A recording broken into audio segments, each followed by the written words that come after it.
desperate. I'm trying to go to the fucking studio. Like, Right. trust me, homie. My homeboy had game, you know. That's one thing all my OGs had, my older homies. They had a lot of game and shit.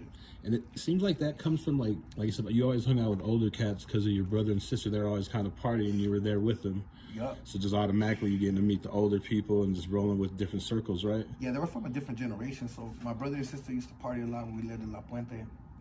And they used to always have the fucking helicopters and fucking gang units there and fights and shootouts and all that shit.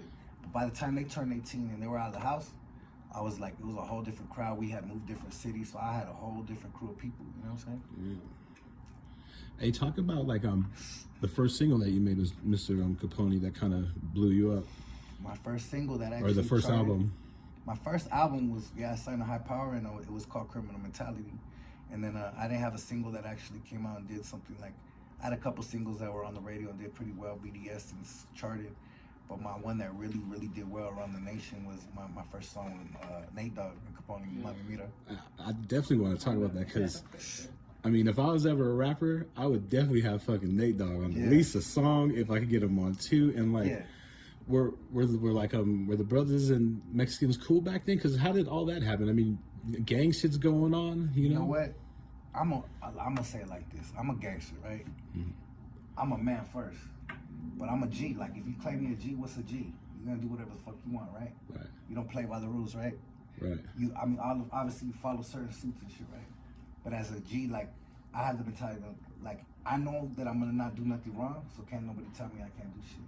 That was never an issue for me, ever. Right. Like, never. Like, that black and brown shit, never, ever, ever. Like, if my neighborhood, cool, like, I tell people, where I'm from, anywhere I grew up, I didn't even see that. Like, there was never even beefs like that. Like, we didn't, anywhere I grew up and ran into to anybody of the other color skin, it was cool. It was like, we're smoking, we're chilling, like, selling weed, like, oh, that's the essay, oh, that's the homies, the crib homies, or whatever, you know, which was very seldom. There was only like 1-2 cities in my life I ever moved into that there was groups of Crips and shit. But that was never a problem for me. How did that song happen? That song happened because I was starting to kick up so much dust on my label. I had sold 150,000 pre-orders of my second album, Organized Crime. And we were pretty much like making history with Chicano rap. It was outselling even traditional West Coast rap in those times. And my label owner, Capone, had said, you know, this is like, you're on fire right now. We got to push your shit next level to the radio. You're making basically... And that's next level shit. Yeah, you're making a lot of money for the label. Your sound's taking off. And I'll never forget, he's like, I was in my living room and he called me. He's like, you ready for a Nate Dogg single? And I was like, what you mean? He's